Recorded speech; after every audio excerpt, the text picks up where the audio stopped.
আসসালামু আলাইকুম, সকলকে স্বাগতম জানাচ্ছি টেক কোশ্চেনের একটা নতুন সলভ ক্লাসে। আমি টেক কোশ্চেনে মূলত 2023 সালে যে ব্যতিক্রম কিছু প্রশ্ন আসছে ওইগুলোর সমাধান করে দিব আজকে।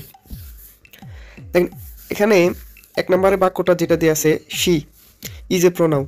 এখন কথা হচ্ছে, শি ইজ এ প্রোনাউন, আপনি প্রোনাউন হিসাবে এখানে কি নেবেন?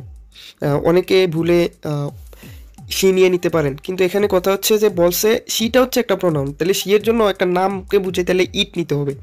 আর আমরা জানি অ্যাফার্মেটিভ থাকলে নেগেটিভ, তাহলে 1 নম্বর উত্তরটা হবে ইজন্ট ইট। তারপর 2 নম্বর দেখেন, হি ফুড দ্য ব্যাগ হেয়ার। ভাই কথা হচ্ছে এখানে এটা কোন টেন্সের কথা বলছে?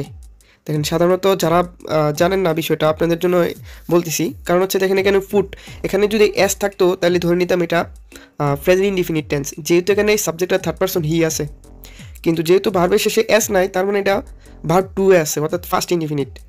যেহেতু এখানে হ্যাভ, হ্যাজ, হ্যাড কিছুই নেই, শুধু ফুট আছে, আর ফুটের 3টা ফর্মেই সেম, ফুট ফুট ফুট।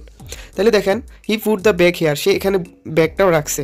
তাহলে দেখেন, এখানে ফুট হচ্ছে ভার্ব টু, তাহলে ফার্স্ট টেন্স, ফার্স্ট ইনডিফিনিট। তাহলে ফার্স্ট ইনডিফিনিট হলে কোনো বাক্যের মধ্যে অক্সিলারি ভার্ব না থাকলে ডু ডিড ডাজ আনতে হয়, তাহলে ফার্স্ট টেন্স হলে ডিড আনতে হয়, তাহলে ডিড অ্যান্ড হি।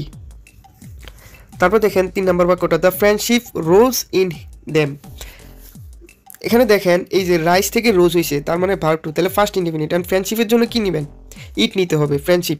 এটা আশা করি আপনারা জানেন। তাহলে উত্তরটা কী হবে? ডিডন্ট ইট। 4 নম্বরটা দেখেন, speaking the truth is a good exercise. তাহলে স্পিকিং দ্য ট্রুথের জন্য নিতে হবে ইট, আর ইস তো আসেই, তাহলে ইজন্ট ইট। 5 নম্বর প্রশ্ন, the habit of reading is good. বিষয়টা হচ্ছে এখানে দেখেন, দ্য হ্যাবিট অফ রিডিং, এখানে সাবজেক্ট অবস্থান হচ্ছে অফ আছে। দ্য হ্যাবিট অফ রিডিং পুরোটাই সাবজেক্ট, কিন্তু মাঝখানে দেখেন অফ আছে। অফ যুক্ত কিছু থাকলে অফের আগের অংশ অনুসারে নিতে, অর্থাৎ দ্য হ্যাবিট হচ্ছে এখানে সিঙ্গুলার। দ্য হ্যাবিট যদি প্লুরাল হইতো তাহলে এখানে কিন্তু কী হইতো? আর হইতো, কিন্তু এখানে দে আছে ইজ, তার মানে সব ঠিকঠাকই আছে। আর দ্য হ্যাবিট অফ রিডিংয়ের জন্য নিতে হবে প্রোনাউন ইট, তাহলে উত্তরটা হবে ইজন্ট ইট। তারপরে দেখেন, এখানে আর কোশ্চেন আছে। 6 নম্বর কোশ্চেনটা দেখেন, to read good books is a choice. এখানে দেখেন, টু রিড গুড বুকস, এখানে দেখেন বুকস হচ্ছে প্লুরাল। আপনারা অনেকে মনে করবেন যে বুকসটা তো প্লুরাল, এই কারণে প্রোনাউনটা দিয়ে নিতে হবে। আসলে বুকস দেখে প্রোনাউন দিয়ে নিয়ে গেলে আপনাদের ভুল হবে, কারণ হচ্ছে এটা দেখেন, এটা একটা ফ্রেজ, আর ফ্রেজের জন্য এখানে আমাদেরকে প্রোনাউন নিতে হয় ইট, যদিও এটা প্লুরাল। তাহলে উত্তরটা হবে কি? Isn't it. তারপরে দেখেন, it's result allows one to enter the next level.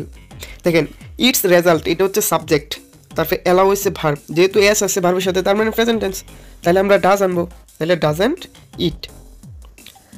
8 নম্বর প্রশ্নটা দেখেন, ফেস দ্য এক্সাম বোল্ডলি। তখন হচ্ছে ফেস, ফেস তো একটা ভার্ব, কোনো সেন্টেন্স যখন ভার্ব দ্বারা শুরু হয় তখন এটা কি হয়? ইম্পারেটিভ, তাহলে উইল ইউ। 9 নম্বর দেখেন, one need not worry about exam. এখন প্রোনাউনটা কি নেবেন? এখানে দেখেন, নিড কিন্তু মডাল ভার্ব, আর ওয়ান হচ্ছে প্রোনাউন, এখানে সাবজেক্ট হিসেবে বসছে। তো আমরা এখানে নিড ওয়ান নিতে পারবো, কারণ হচ্ছে ওয়ানের পরে যদি কোনো নাউন থাকে তখন ইট নিতে হয়, ওয়ানের পরে যখন সরাসরি কোনো ভার্ব থাকে তখন আমরা প্রোনাউন ওয়ান ব্যবহার করতে পারি। আর নেগেটিভ আছে করতে হবে অ্যাফার্মেটিভ।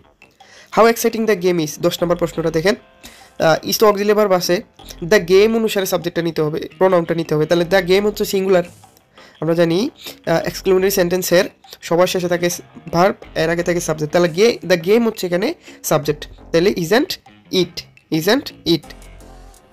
তারপরে দেখেন, এখানে 11 নম্বর থেকে, you, he and I did the work. এখন দেখেন প্রোনাউন কি নেবেন? এখানে কি ইউ নেবেন, ই নেবেন, নাকি আই নেবেন? কোনটা নেবেন? ডিড তো আছেই। অবশ্যই আপনি যখন দেখবেন সাবজেক্টে আই আছে, ইউ, হি অ্যান্ড আই আছে, সবসময় আপনার প্রোনাউনটা উই নেবেন, তাহলে ডিডন্ট উই হবে। What he said was to.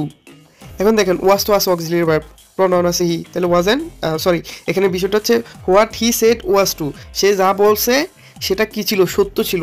এখন সত্য ছিল কোনো তাকে বুঝাইতেছে না, সে যা বলছে ওইটাকে, তো যা বলছে এটার জন্য আমরা ইট নিতে হবে, তাহলে ওয়াজ তো আছে, তাহলে ওয়াজেন্ট ইট।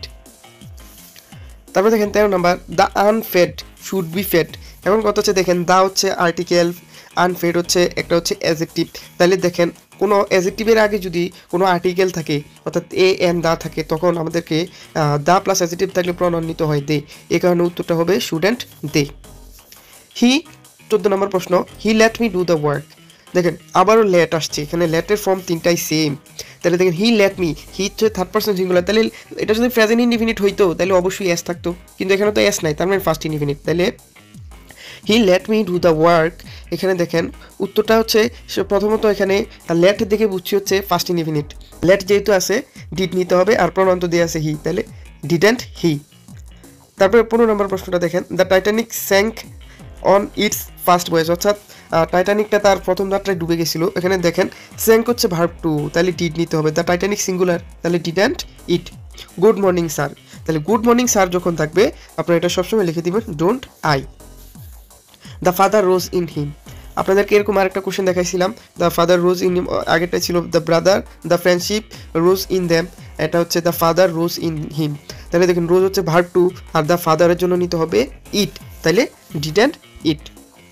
তো এই ছিল আজকে টেক কোশ্চেনের 17টা মোস্ট ইম্পর্টেন্ট এবং ব্যতিক্রম প্রশ্নের সমাধান। আশা করি সকলে বুঝতে পারছেন। যদি ভিডিওটি ভালো লাগে অবশ্যই আমার চ্যানেলটি সাবস্ক্রাইব করে রাখবেন।